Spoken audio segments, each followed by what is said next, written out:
warahmatullahi wabarakatuh. Bismillah, alhamdulillah.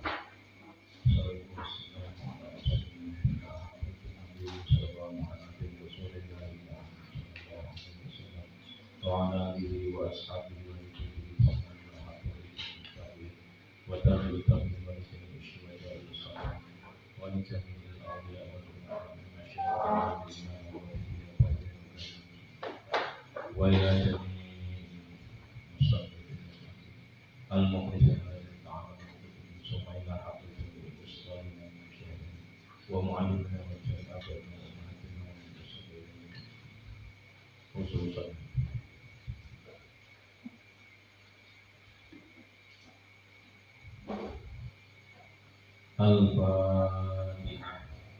A'udzu billahi minasy syaithanir rajim. Bismillahirrahmanirrahim. Alhamdulillahi rabbil alamin.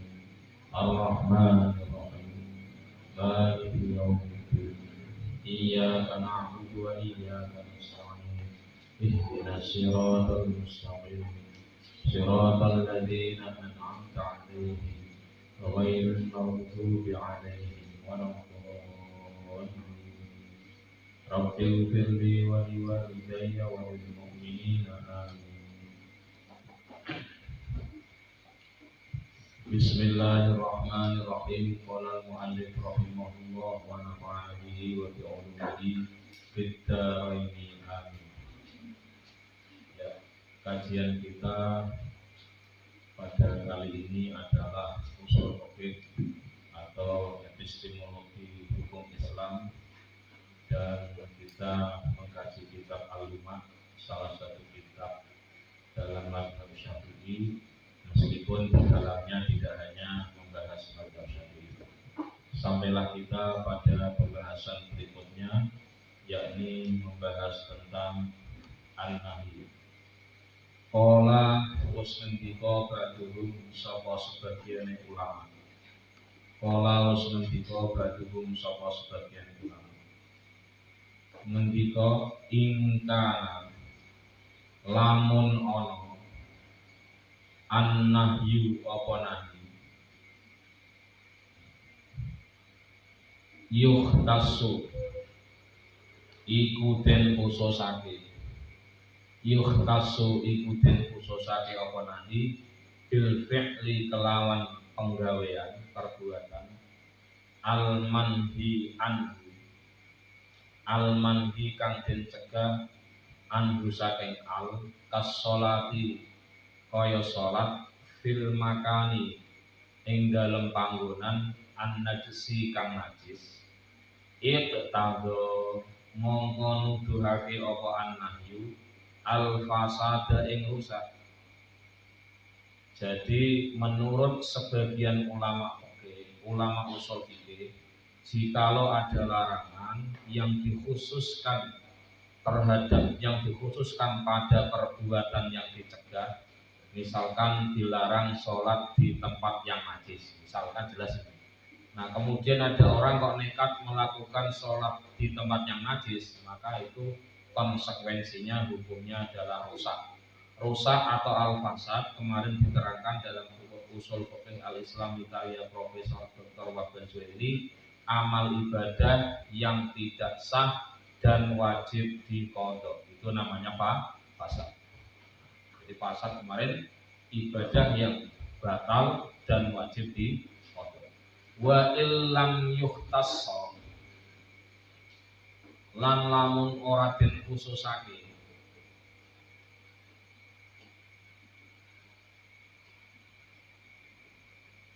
apa nahi al-manhiya anhu ing perkara kang dicegah, al-manhiya ing perkara kang dicegah anhu saking al kas-sholati kaya larangan salat fid dari ing dalem omah, di dalam rumah al-maghsubati kang den gosok. Oh ada ya. Lam yak tadi mongko ora numprih, tidak menunjukkan apa an-nahyu al-fasada ing rusak. Jadi kalau larangan itu tidak dikhususkan pada satu perbuatan tertentu, semisal sholat ya dikerjakan di rumah yang rumah tersebut statusnya rumah gosok, bukan rumahnya sendiri. Ingat ya, sholat bagus gak? Bagus. Tapi tempat sholatnya di tempat rumah orang tanpa izin, itu nanti sholatnya tidak ada pahalanya, nol pahala, tapi enggak dikodok. Kenapa? Tidak ya, larangan itu tidak mencakup berkaitan dengan rukun. Kalau kemarin ya dalam usul fikih al-Islami Wahbazuli seperti itu. Dia sholatnya sah, rukun syarat rukunnya dipenuhi. Ya wudhu, nutupi aurat, ya ada kiblat macam-macam. Mulai takbir sampai salam ya benar. Tapi sayang sholatnya di tempat atau di rumah yang hasil kosong. Nah, ini sholatnya tidak perlu dikodok, tapi berpotensi nol pahala atau tidak dapat pahala, tidak ada balasan. Karena ini hukum ya tentu beda dengan kajian tasawuf kemarin. Kalau hukum itu ya kaitannya kalau benar ya dapat reward, kalau salah dapat punishment. Itu karakteristik hukum seperti itu.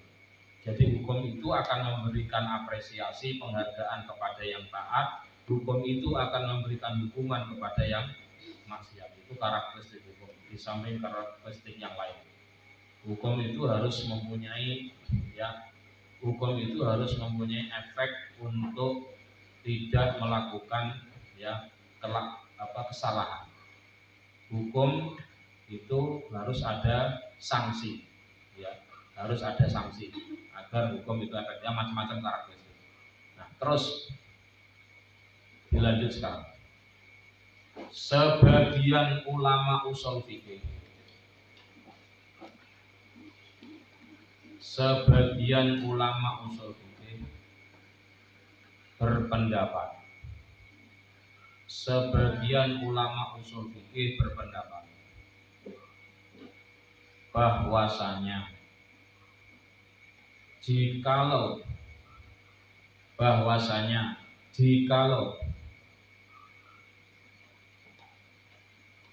nahi atau larangan dikhususkan, nahi atau larangan dikhususkan pada satu perbuatan tertentu, pada satu perbuatan tertentu yang dilarang secara jelas. Ya, semisal larangan sholat di tempat yang najis, larangan sholat di tempat yang najis, larangan sholat di tempat yang najis, ya. Maka konsekuensi menerjang larangan ini, maka konsekuensi menerjang larangan ini adalah sholatnya menjadi fasad, sholatnya menjadi fasad, ya, dalam kurung rusak, ya.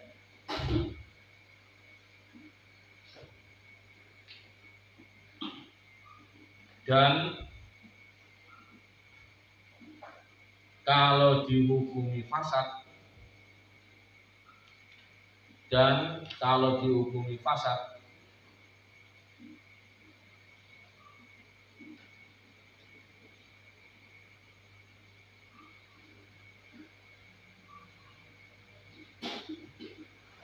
ya, wajib untuk diulang.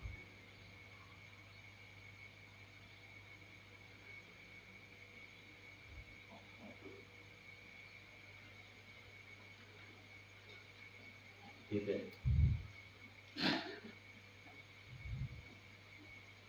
Sedangkan jika larangan itu tidak dikhususkan pada larangan tertentu,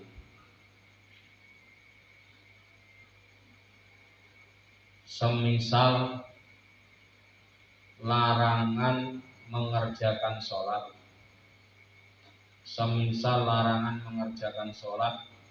di dalam rumah yang belum izin, di dalam sholat yang belum izin kepada pemiliknya, maka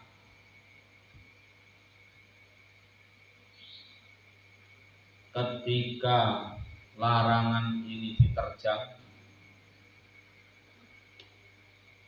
sholat tersebut tidak sampai fasad.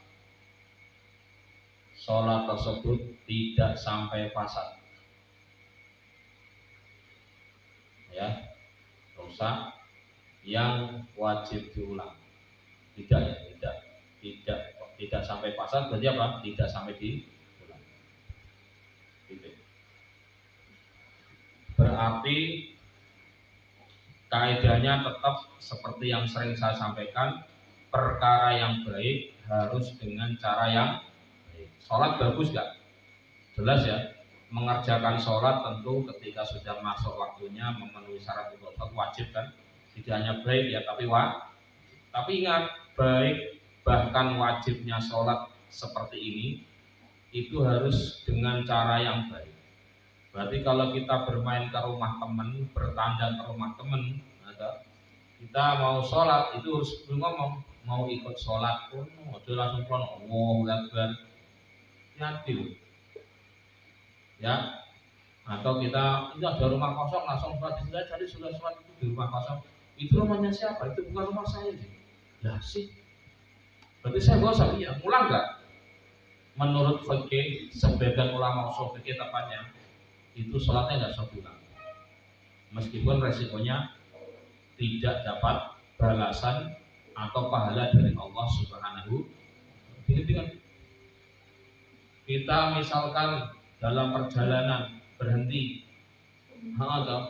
terus kemudian sholat asal-asalan di empernya toko, ya, atau market yang menjamur itu, pinter bener.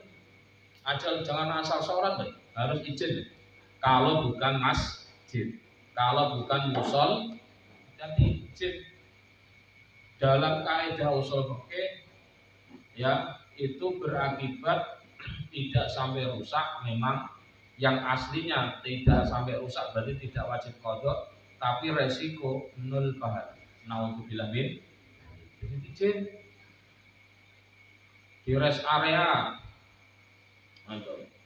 atau kebelet pipis kalian sholat, ngomong, Bu mau ikut sholat di mana ya Bu? Wah, di sini nggak ada tempat, ada rumahnya Ibu. Wah, jangan, ini nggak boleh, ini mau ada acara. Ibu gimana sih, mau orang sholat kok nggak boleh? Ya nggak boleh kayak gitu. Kalau mau sholat kan bisa jadi itu tempatnya kotor, tempatnya berserakan minimal. Kalau mau ada seorang sholat itu harus tata ulang, padahal sudah ada kursi, sudah ada dekorasi, sudah ada apa lagi, anak kecil yang tidur. Ngomong sholat ya bubarin lagi, itu hanya orang yang punya rumah. Jadi jangan paksakan Anda dalam tanda kutip atau kebaikan Anda mengalahkan orang lain atau mendolimi orang lain.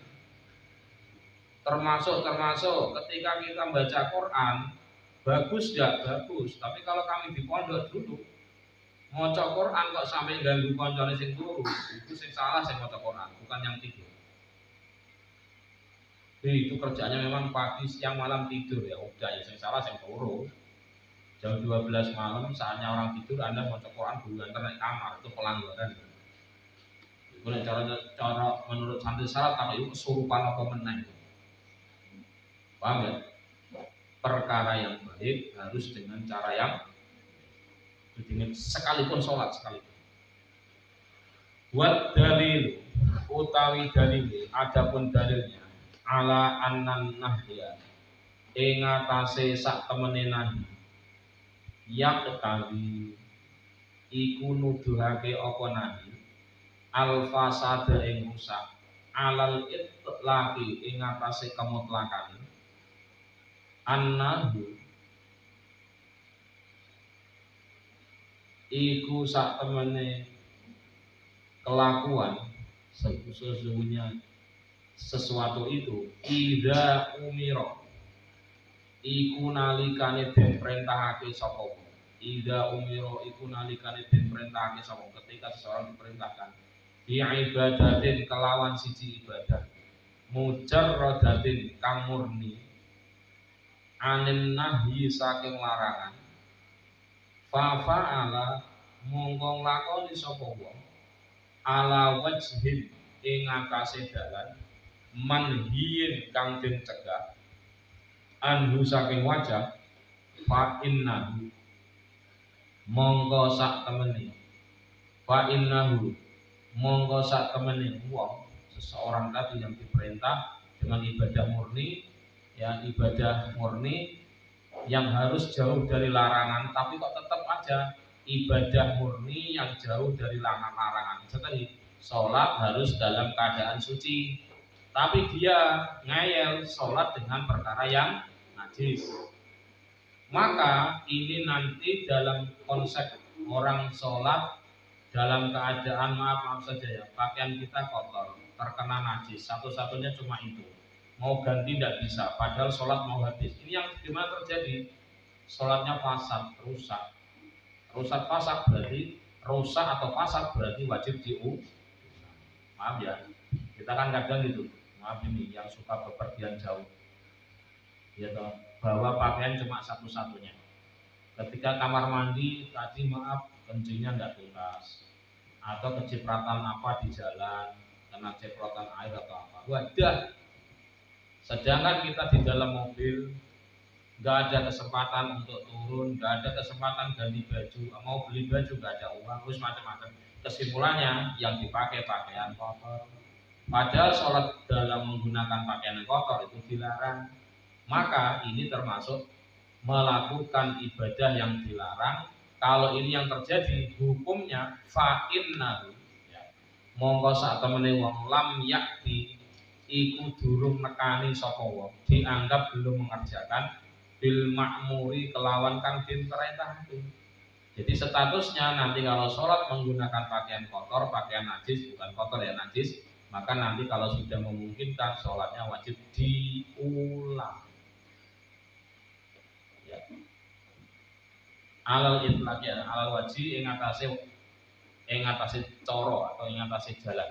Alladzi tabu kang nuduhake hu ing wajah al amru apa perintah fa wajib mongko dadi tetep antabqa apa yen tetep fa wajib mongko tetep mongko dadi wajib tetep antabqa apa yen dadi tetep al ibadatu apa ibadah alai ing atase wong kama kaya suci-suci kanat kang wujud apa ibadah.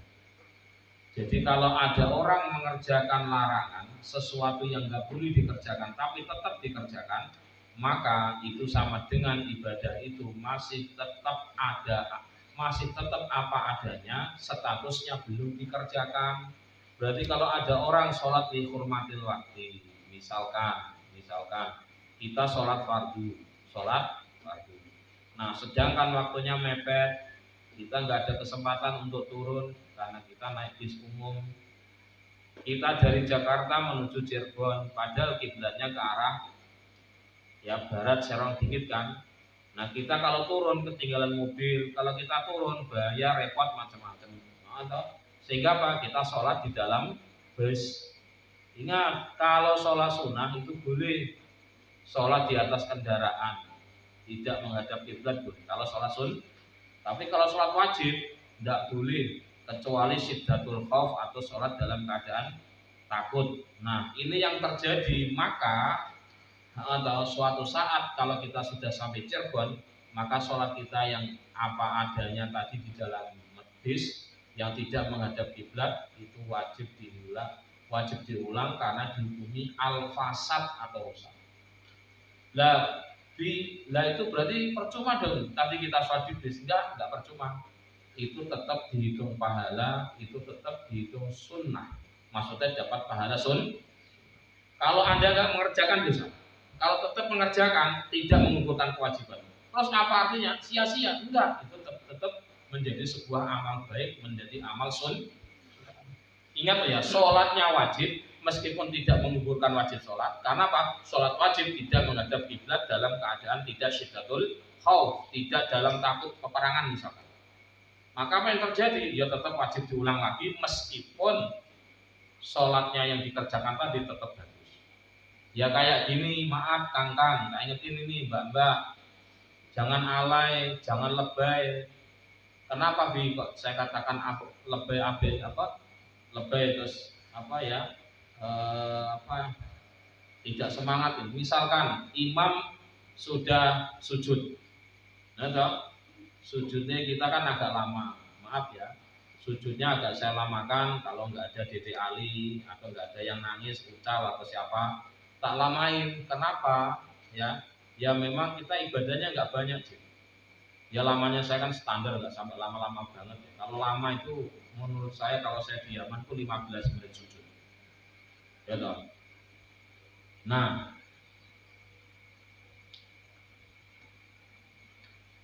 ketika kita berada di dalam sholat seperti itu, imam sudah sujud, kita baru datang, itu kan Allah ngapain ikut sholat, toh itu nggak dianggap satu rakaat, percuma.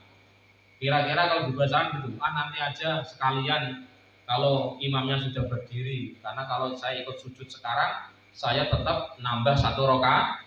Nek sing santri tenan, begitu imam sujud, yo melu sujud. Begitu imam sujud, tidak ikut sujud. Kenapa? Walaupun sujud Anda tidak dianggap menemukan satu rakaat, tapi itu sudah amal baik, amal yang luar biasa. Gile-gile. Wong ngerti perkara apik kok dibarke. Sudah tahu perkara baik kok dibiarkan. Ini kan orang normal. Makanya sing santri paham ya, imamnya lagi apa diikuti. Lagi tidak sekalipun, aduh sih tidak, nyesel saya itu. Kenapa? Ya sia-sia, nggak dianggap, bukan sia-sia, nggak paham kan. Paham ya? Jadi tolong Mbak Kakak, kalau Anda telat imam jadi makmum masbuk, ya ingat imam dalam keadaan apapun ikuti. Meskipun mengikuti itu kadang tidak dianggap satu rakaat. Karena apa? Melebihi dari posisi rukuk. Contoh.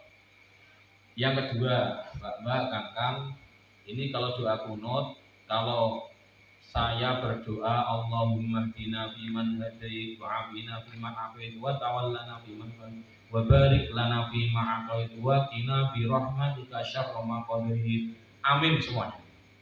Ketika saya diam, itu saya tidak berdoa, tapi memuji Allah.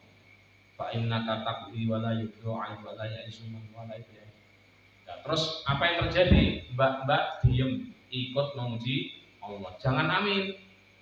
Kemudian kalau saya membalik tangan begini, itu sunnah Nabi. Nanti kalau kita ngaji kitab Bulughul Maram akan ketemu tentang adab berdoa. Kalau kita berdoa ingin kebaikan, tangannya di atas. Tapi kalau kita ingin berdoa agar dijauhkan dari bencana, tangannya di mana? Di mana kan Jajang? Tangannya diapain? Allahumma kshif anna ma nazala bina. Allahumma kfak anil bala wal wabah. Tangannya begini. Engko nanti kelihatan itu. Sing ngaji hadis khatam, sing ngajine paham, nanti kalau berdoa tahu. Jadi kalau ya Allah jauhkan kami dari musibah ini, mesti tangannya ini, orang ini. Tangannya kalau begini itu berarti ngaji hadisnya durung suwe, belum paham hadis. Tapi nek wis paham hadis, paham ngaji tentang adab doa, ya Allah jauhkan kami dari virus corona, mesti gini dibalik. Tapi begitu, ya Allah berikanlah kami kebaikan dunia akhirat. Nanti akan kita ketemu dalam syarahnya Bulughul Maram bab adab berdoa. Paham ya? Berarti kalau dia kunut Allahumma kshif anna ma nazala bina, tangannya dibalik ini. Min aduwina wa aduwika syaitonir rajim wa sallallahu normal. Ini terus menerangkan ini karena santri anyar takut terus toh. Sing anyar-anyar ora pernah ngaji muin toh, guru ngaji muin toh. Ono tamatan SD SMP, ora mungkin ngaji muin. Wong sing aliyah wae urung mesti ngaji muin toh. Maaf saja. Ukurannya kita lah madrasah aliyah negeri apalagi. Punten ya. Nek belum ngaji muin ya ora paham. Belum ngaji kunut nazilah ya tidak paham. Makanya punten ya, ini mbak-mbak mumpung ngaji di sini ya, mumpung ketemu dengan kitab-kitab ya, kitab-kitab salaf, tolong untuk bisa dipahami. Ojo dong aneh-aneh, ngono sholat ya terus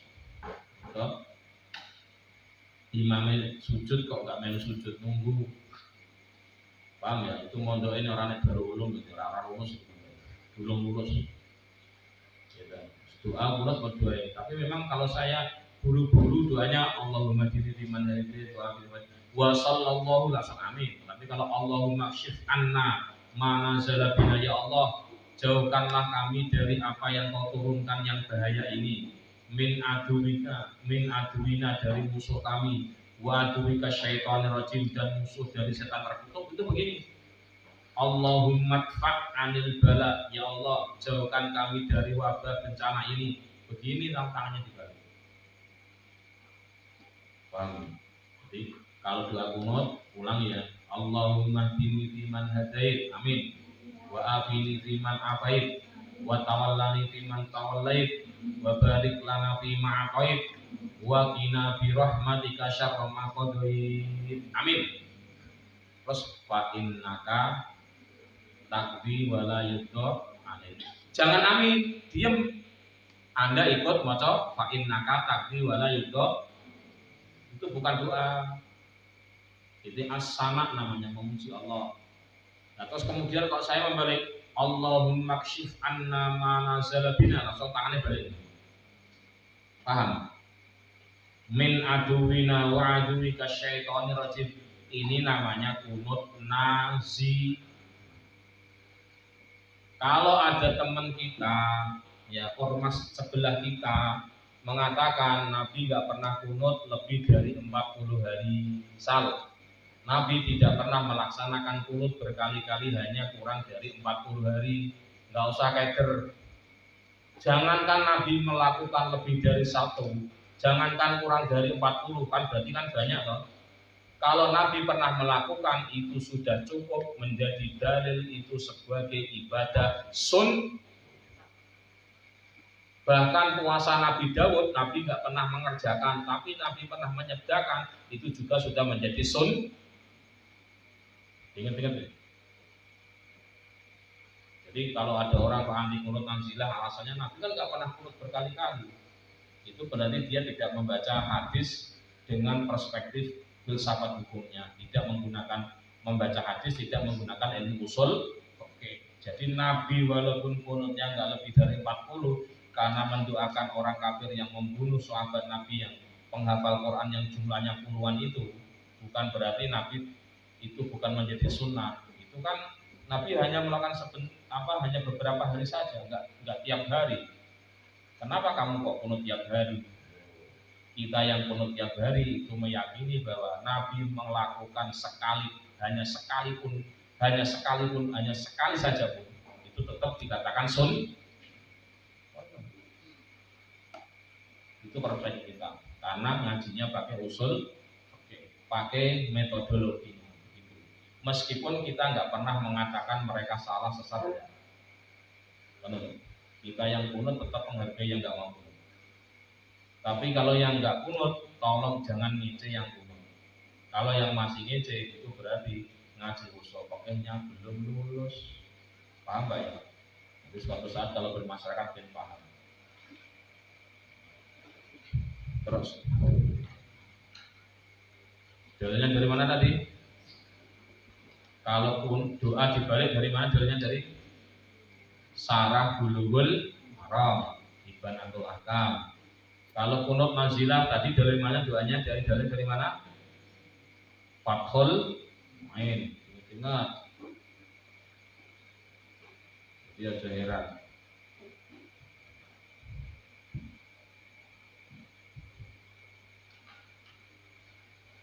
Dilanjutkan sekarang dan dalilnya.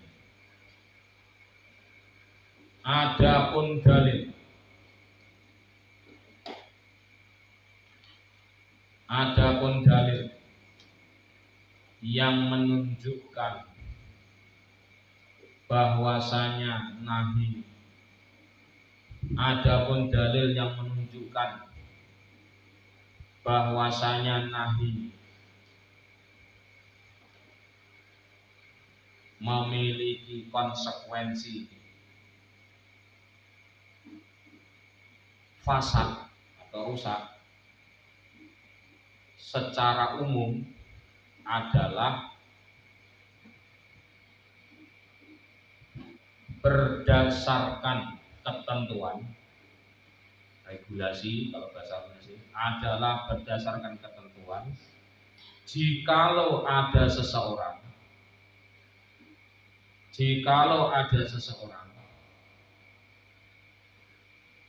diperintahkan melakukan sebuah ibadah yang harus bersih dari sesuatu yang dilarang,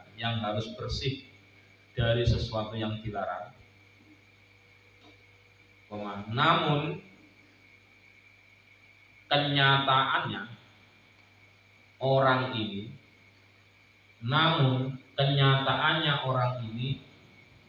mengerjakan ibadah tersebut.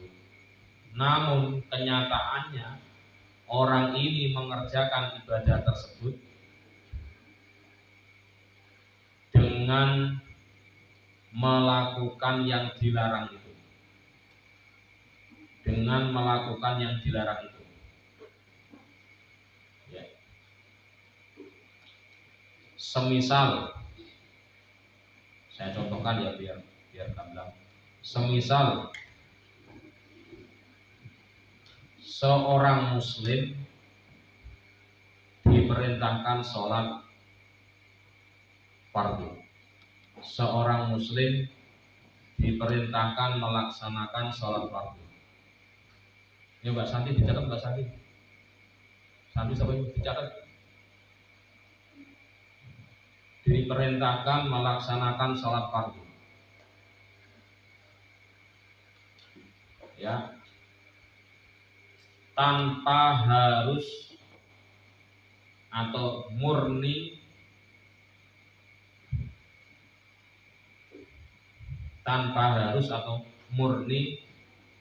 pakaian yang dipakai tidak ada najisnya.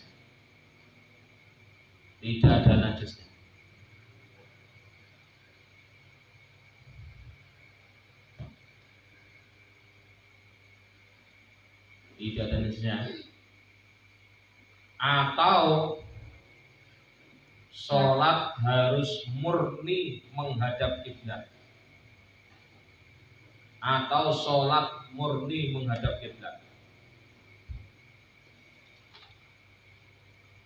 Dan kemudian orang ini sholat dengan pakaian yang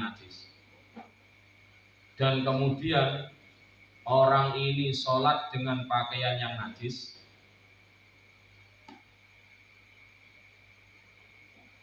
Atau tidak menghadap kiblat, ya, maka dirinya belum dihitung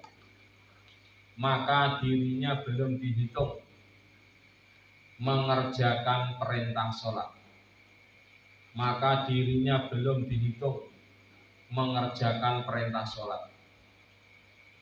Sesuai dengan yang ditentukan alal wajhi alladzi tadur. sehingga ibadah sholat itu statusnya masih tetap, sehingga ibadah sholat itu statusnya masih tetap menjadi kewajibannya yang belum dilaksanakan, menjadi ibadah sholat yang statusnya belum dikerjakan.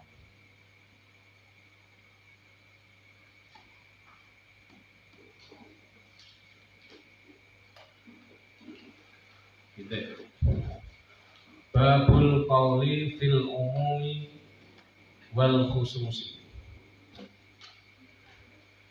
Babul qauli utawi iki bab nerangake pendapat, ucapan, pembahasan fil umumi ing dalem nerangake lafaz umum wal khususi lan lafaz khusus. Babu dzikri haqiqatil umum utawi iki kubab nutur hakikate umum wa bayani muqtadahu lan nutur penjelasane perkara kang den tuduhake umum. Hakikat umum itu apa? Konsekuensi umum itu apa? Kalau bahasa terjemahnya sekarang belajar. Bab baru ya. Bab menerangkan. Yang saya lihat semua fakultas sekarang ada usul fikih. Tidak hanya fakultas syariah, tidak hanya fakultas ekonomi. Ya mohon maaf ya, fakultas FIB itu sebenarnya nomenklaturnya di fakultas syariah. Ya fakultas syariah maksudnya. Sehingga masih ada usul fikih. Saya pastikan yang ambil ekonomi syariah, perbankan syariah itu pasti nanti ketemu usul fikih. Dan saya pastikan usul fikihnya tidak selengkap kitab Lumayan. Saya pastikan. Karena saya juga ikut ngajar jadi dia tahu. Makanya ini Anda kalau ngajinya ini diperhatikan betul, maka urusan usul fikih di kampus selesai. Bab menerangkan tentang ya umum dan khusus. Bawahnya yakni bab yang menuturkan hakikat umum dan penjelasan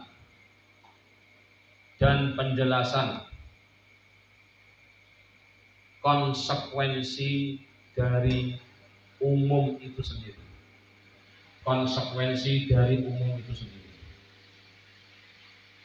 Wal umum utawi umum kullu lafdin iku sekabehane lafaz. Umum adalah setiap lafaz, semua lafaz amma kang ngeratani apa kullu lafdin syai'aini ing perkara loro. Fasoidan mongko hale luwih akeh. Jadi yang dinamakan umum itu adalah setiap lafaz yang cakupan maknanya melebihi 2 ke atas. 2 ala syai, amma syai ini pasai dan 2 ke atas, 2 dan atasnya. Berarti ya 2, 3 dan seterusnya.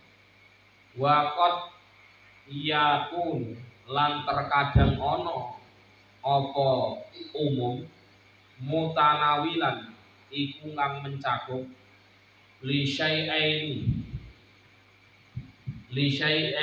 maring perkara loro. Jadi kalau kita mengatakan ini milik umum seluruh santri ya berarti semua santri boleh menikmati. Misalkan ada hand sanitizer, orang sedekah ini untuk siapa Pak? Ini untuk umum santri ya, semuanya santri boleh menggunakan. Ini umum untuk santri tapi yang menghabiskan 2 orang itu sudah cukup, paham ya? Karena mungkin barangnya terbatas, siapa cepat dapat, hati-hati. Ini umum untuk santri, misalkan ini yang dapat yang paling cepat karena larinya cepat, ya kan? Tapi dihabisi sendiri itu dosa. Agar tidak dosa bagi karo koncone minimal 2 orang. Berarti Anda nggak dosa. Misalkan ada orang bagi-bagi hand sanitizer.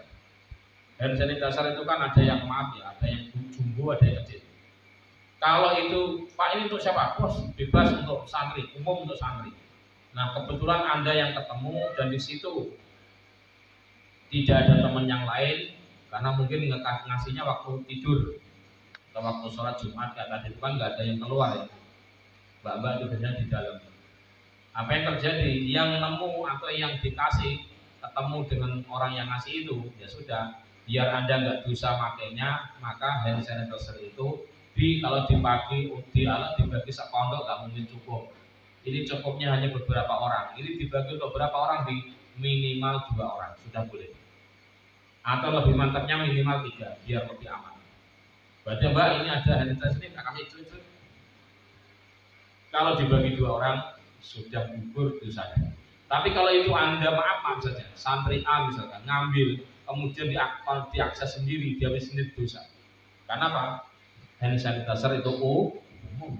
Kalau umum minimal mencakup 2 orang, syukur-syukur di atas 2 atau minimal 3. Rumah, maknanya sampai ke situ. Jadi dengan ya milik umum. Ya dah. Milik umum tapi barangnya siji tok piye? Cuma 1. Ya. Silakan ambil. Itu lafaz umum. Ada kan? Nasi berkah Jumat ya. Silakan minuman padha minimalnya cuma 1 kok untuk umum artinya piye? Ya mestinya kita yang paham ngaji usul pakai ya sudah join barengan. Minumannya 1 tapi untuk umum. Oh ternyata ini bukan minuman biasa, ini madu misalkan. Ada kan botolnya Mizon, warnanya kan ireng biru tua kan. Pikiran itu adalah air putih biasa, tapi isinya madu. Wong siji ngombe madu segitu mendem. Paham ya? Silakan untuk umum, bebas, hati-hati. Maka minimal yang mengakses adalah 2 orang. Terus usul pakai yang menyelesaikan. Kakaulika kaya ucapan iro amam tu ya. Ngumumake sapa ingsun Zaidan ing Zaid wa Amron Amr. Bil atoi kelawan ngepeni. Gitu. Sekarang dilanjut ya.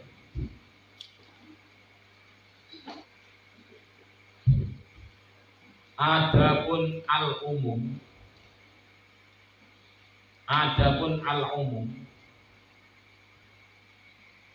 adalah setiap lafaz. Adalah setiap lafaz. Ayat mana ayat? Adalah setiap lafaz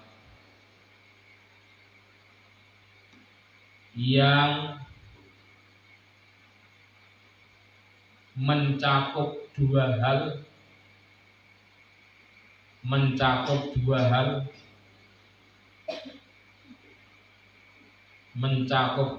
lebih. Berarti minimal 3. Apa? 2 hal lebih minimal. Namun terkadang cukup mencakup 2 saja. Namun terkadang cukup mencakup 2 saja. Semisal ucapan saya mengumumkan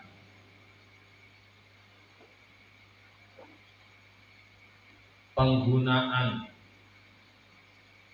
barang saya mengumumkan penggunaan barang saya bagi Zaid dan Umar.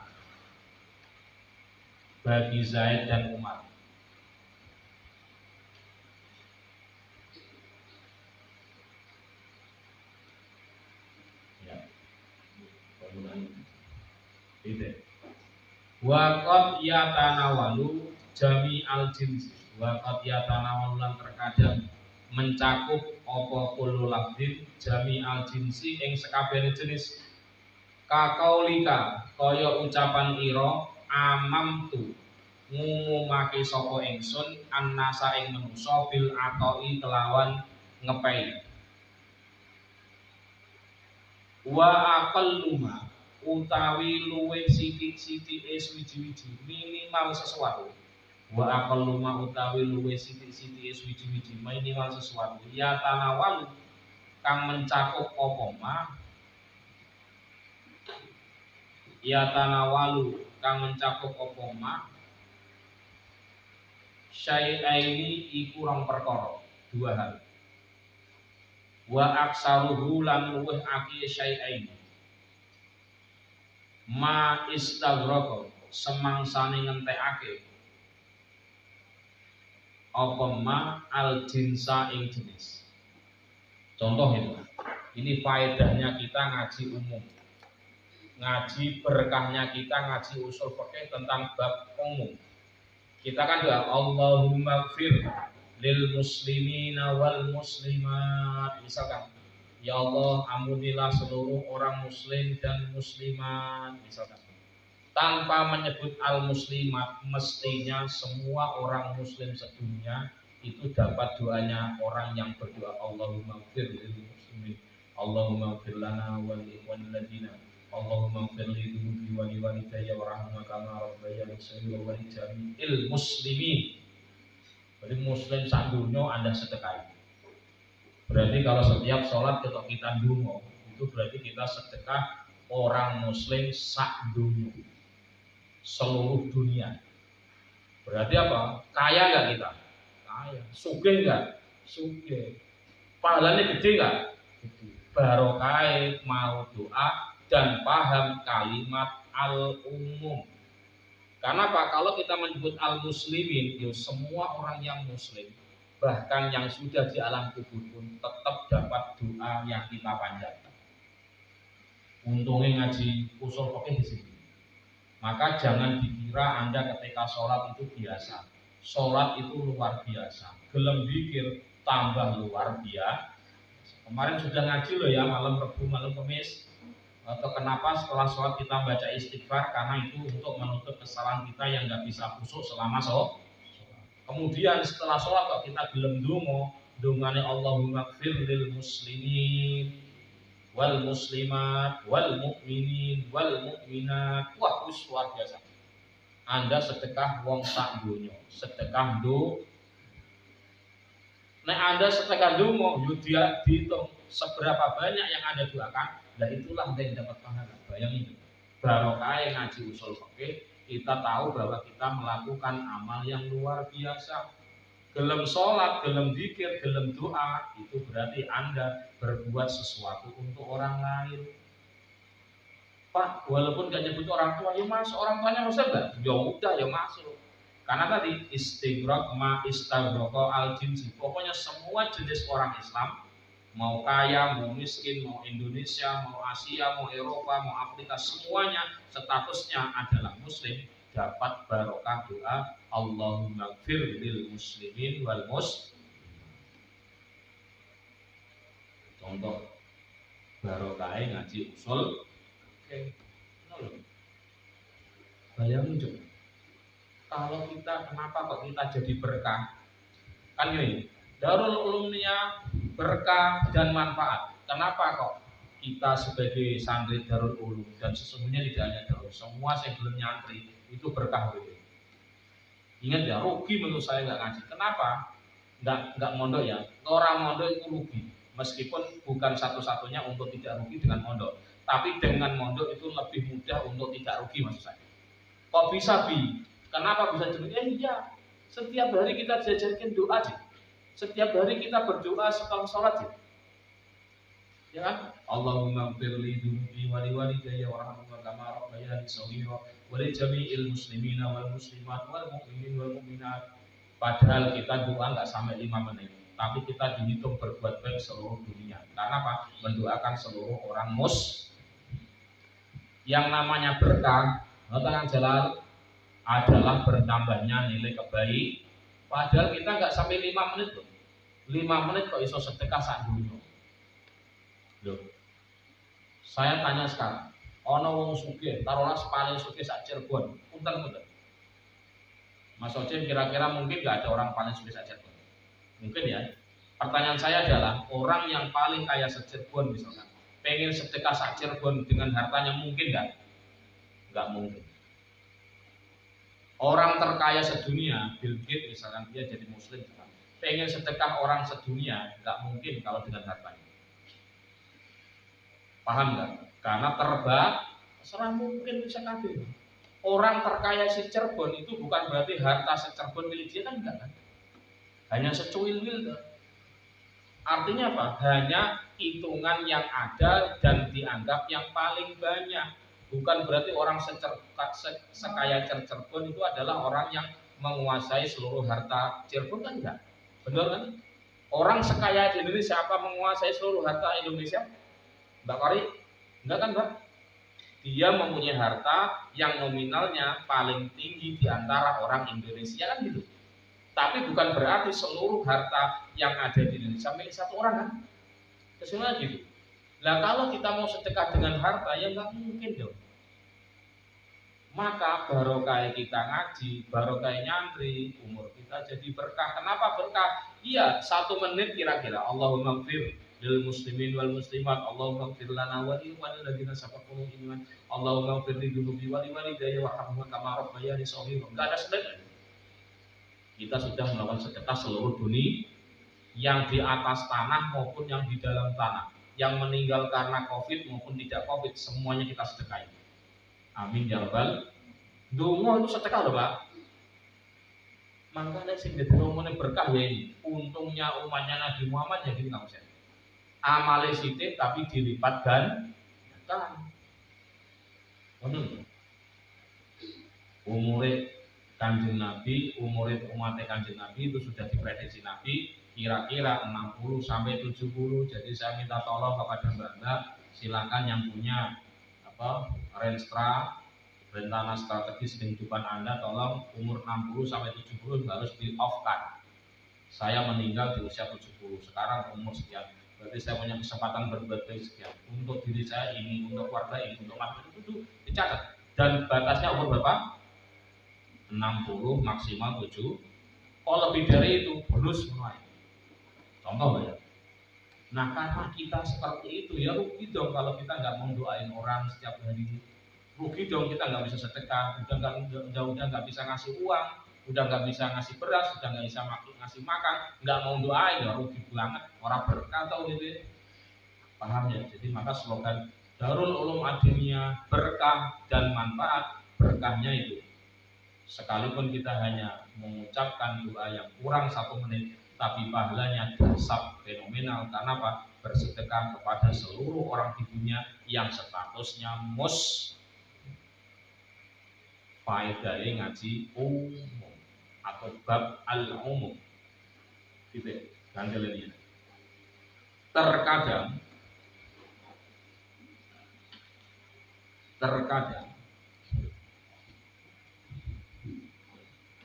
lafaz umum itu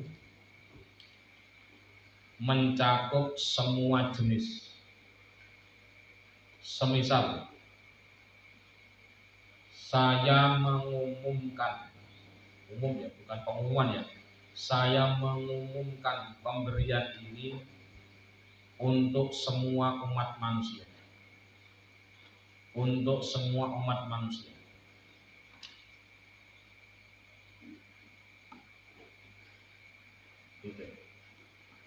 Contoh ya. Adapun ukuran minimal wa aqallu. Adapun ukuran minimal bisa dikategorikan umum adalah mencakup dua hitungan atau dua hal atau dua objek, dua hitungan, dua hal, dua objek, dan di atasnya dua. Berarti apa? Sampai miliaran, sampai triliunan, bener ya, sepanjang ma istawroko al jinsa, sepanjang meliputi,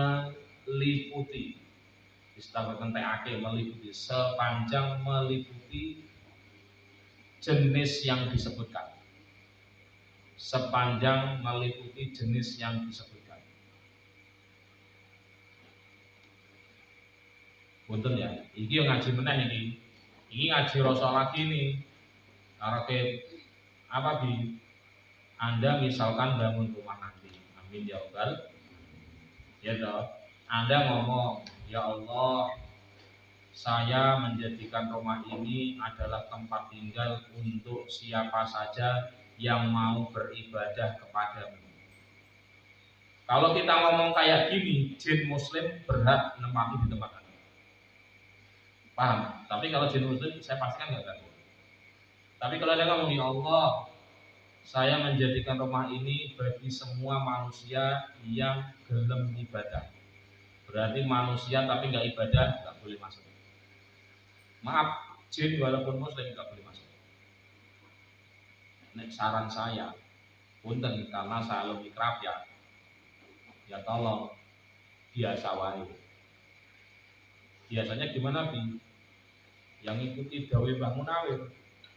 Karena jin juga termasuk khitab, terkena titah dari Allah untuk ibadah. Ya siapa saja yang penting gelem ibadah ya monggo. Paham nggak? Tempat ini podo ya monggo. Mau ada yang menempati tinggal apa-apa asalkan ibadah silahkan, tapi kalau ibadah ya lunga ya ojo ya jangan. Kono lho. Ya podo wae, kenapa saya kok mohon maaf selama status di sini nyantri, ya saya peringatkan. Kang nek sampean statusnya iki nek orang ngaji, ya tak takoki, isih belum nganjuk mondok enggak? Kalau enggak ya pulang. Kenapa? Ya saya dolen dong, ini tepat untuk mondok sih. Benar. Contoh lah ya, itu sampai ke situ. Karena besok pertanggungjawabannya sampai ke akhirat. Iku sing abot ngurmati pondok, ngono lho. Dieling-eling. Letak keberkahannya kono kuwi. Ora masalah ngomongne akeh dadi wong hebat enggak, berkah sithik nek berkah itu ya dasar. Aja petita-petiti ngono kuwi. Metu ra nganggo ijin, celana-celana. Hati-hati lho.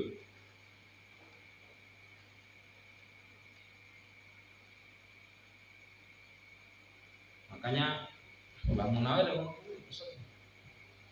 karena saya pernah menjadi pengurus, maaf ini amanah, ini bukan sebuah kebanggaan, amanah. Jadi ketua umum 2 periode tahun 2004 sampai 2005. Sepanjang itu pengurus hanya 1 tahun, tapi karena ada gempa saya jadi pengurus 2 tahun. Dan luar biasa ini, alhamdulillah. Siang malam, apa yang terjadi? Karena sering saya bertemu dengan banyak orang, termasuk sering bertemu dengan banyak makhluk, ya akhirnya saya lapor sama Pak Kiai. Pripun nih, gimana ini? Gak sawat di Muhammadun, itu ya itu kamu gak usah takut Muhammadun, itu ya banyak yang ngaji sama Mbah Munawir. Gak hanya manusia, ya jin ya ono, wong jin ya, yang ngaji juga ada jin. Betul. Jadi tak ijazahi ki. Nah Anda gak ketemu ini orang bakal tak ijazahi. Enak temen. Oh, maaf saja. Baru kae ketemu karo Mbah Munawir ya begini. Oh, tolong.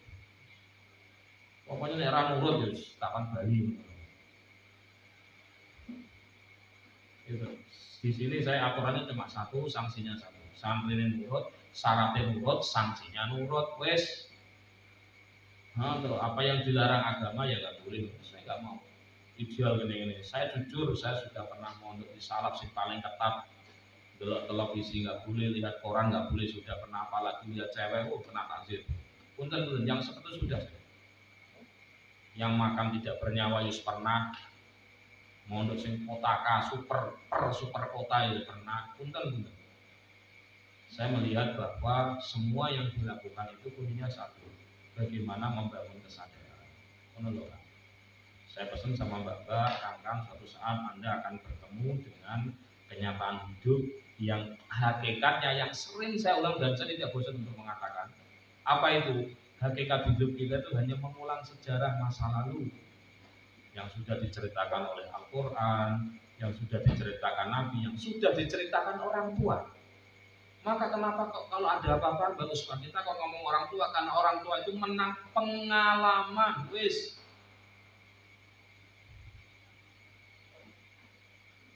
Ngono, waktu itu celana-celana dosa karepe dhewe ngono. Berkain nang guri, berkain nurut nek guri, ngono lho. Wis ora ngerti wis silakan monggo, saya tidak tanggung jawab kepada Anda. Yang saya tanggung jawab sing gelem teko sing nurut ya tak tanggung jawab. Ora nurut ya wis salah. Biar saya nggak jadi beban hisap saya. Di santri akeh ya enak, tapi di santri sithik ya luwih enak menurut saya. Kenapa hisapnya luwih ringan? Bendino kon dongake. Ya. Orang nurut ya wis kayak kurang kerjaan aja. Itu ya, jadi tolong ini filosofi kehidupan pesantren beda dengan pendidikan umum yang sudah kita bahas tadi ya. Karena di sini nggak ada transaksi apapun kecuali komitmen untuk menyiapkan kehidupan akhirat. Ada, benar. Jadi saya selalu tidak ingin berhubungan dengan maaf saja ya, uang, apalagi nominal di pondok. Mendaftar Pak Kiai bayarnya pinter terus ketok atau pondok. Tanya pengurus Pak, nanti ada pengurus. Jadi tolong untuk jauhkan hal-hal seperti itu dengan kami. Saya nggak mau, Umi juga sama. Umi kalau ada kurang pondok bilang sama saya. Nek saya bisa bantu tak bantu malah. Umi kan sebenarnya enggak, tapi masa abi nggak murah. Hidup itu memberi, minta-minta. Si tahu. Jadi itu ilmu pesantren Mbak. Tolong kan, ilmu-ilmu biar ada satu hal yang kita perjuangkan dalam meskipun kita dalam keadaan susah, meskipun kita dalam keadaan kurang. Ucapan-ucapannya ngono. Ya alhamdulillah sih, saya nggak pernah kurang, cukup. Kurang kayak apa saja kurang. Ya, itu ya tolong Bapak Kangkang dari proses pembelajaran di pesantren yang beda dengan di pendidikan umum. Saya pastikan. Ya. Terus. Jadi makanya berkait kita ngaji seperti ini ya, moga-moga orang tua kita di rumah dapat berkait kita di nyantri. Awak dia untuk ganjaran, wong tua untuk ganjaran tuh. Aja dikira wong tua nggak dapat apa-apa. Orang tua Anda yang khususnya sudah meninggal itu dapat subsidi silang. Mbak-mbak kangkang lakoni keapian, lakoni kebagusan. Wong tuane Anda hanya tiduran di alam kubur. Untuk ganjaran direct ra perlu niat. Ya Allah ganjar wong tuwa diniati teko ora diniati teko. Kenapa? Wa waladun sholihun yaqula. Yang dinamakan anak soleh yaqula itu nek ngaji usul fikih, ngaji ilmu balaghah itu tahu. Anak soleh itu indikatornya yang paling gampang mau mendoakan. Anak yang soleh tidak hanya mendoakan, anak soleh itu yang rajin yo anak soleh, sing sregep yo soleh, sing jujur yo soleh, sing manut yo soleh. Itu wong tua orang tua Anda yang dapat pahala Anda jujur, Anda soleh, Anda nurut. Geleng-geleng. Makanya kenapa wong tua arep-arep anak domondo iki ilmu-ilmu ini. Apa di kamu diajari? Maaf saja. Saya pun juga berharap seperti itu. Ya kan? So, nek akhirat hisabnya dadi enteng kabeh. Amin ya robbal. Karena beban ya, dan saya selalu meniru guru-guru kami, orang tua kami. Saat gurunya mati, semoga semua harta saya sudah tidak menjadi milik saya. Tak hibahno kabeh. Ojo nunggu diwaris, nek diwaris nunggu diwaris, biasanya potensi ribut, potensi kisruh, potensi rebutan, dan itu tidak sesuai amanah Mbah Munawir. Jadi Mbah Munawir saat durunge sedo sebelum wafat hartanya sudah dibagi-bagikan, dihibah-hibahkan, anaknya yang ini. Jadi ketika beliau meninggal sudah nggak punya apa-apa, dan putra-putranya nggak ada yang ribut karena sudah dihibahi. Enak toh. Jadi ilmu waris dipelajari tapi tidak untuk dipraktekkan oleh kita. monggo yang mau praktekkan orang lain, syukur-syukur nanti santri dulu tidak ketemu yang kayak begini. Ojo ribut masalah waris, ributlah Anda bagaimana bisa memberikan hibah. Ilmu waris itu dipelajari karena ada emergensi, bukan dipelajari untuk dipraktekkan secara nolong, enggak. Kalau kami enggak gitu ijazahnya banget dong. Contoh lah itu. Jadi ya ini perlahan demi sedikit kita memperbanyak sanad, ya diantaranya memperbanyak ilmu, memperbanyak apa ya karakteristik para kiai-kiai dulu yang sungguh menurut saya adalah teladan. Itu sungguh harta itu benar-benar ditempatkan secara proporsional. Ya, jadi itu yang saya harapkan, semoga adik-adik yang ngantri yang baru-baru itu, yang lama-lama sudah sering Mbak Kori ya, Mbak Kori pernah itu, yang lama ini sudah kering. Tapi kan perlu diulang, khawatir lupa atau enggak Kori. Coba susah enggak apa-apa direkam susah apa-apa. Ya, terima kasih. Allah insya Allah.